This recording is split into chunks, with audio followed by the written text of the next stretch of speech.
பிரபஞ்சமான புனித அந்தோனியாரே, எங்களுக்காக வேண்டிக் கொள்ளும். மேகத்தால் தந்தைக்கும் மகனுக்கும் தூயாவியாருக்கும் ஆட்சி உண்டாகுக. நாங்கள் மன்னிப்பது போல எங்கள் குற்றங்களை மன்னியும். இறைவனின் தாயே, திருவைத்திகனியாகி தேசுவும் ஆசி பெற்றவரே, இப்பொழுதும் எங்கள் இறப்பின் வேளையிலும் வேண்டிக் கொள்ளும். ஆமென்.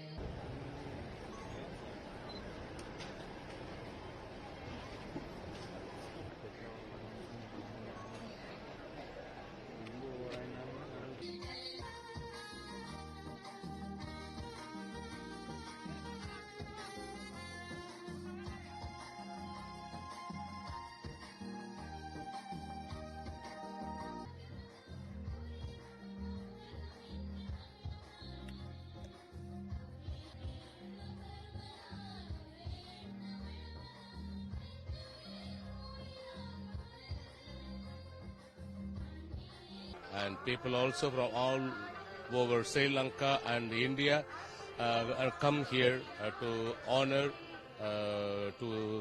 St. Anthony, and he is a very good saint, and he was deeply fallen for Jesus. So he followed the footsteps of Jesus, and he proclaimed God's word wherever he went. மக்கள் நலனில் அக்கறை கொண்டு ஆட்சி நடத்தவும், மனித மாண்பு இறைவனுக்கு அர்ப்பணித்து வாழ்ந்து அற்புதங்கள் புரிந்த புனித அந்தோனியாரின் வாழ்வை பின்பற்றி நாமும் தாழ்ச்சியோடு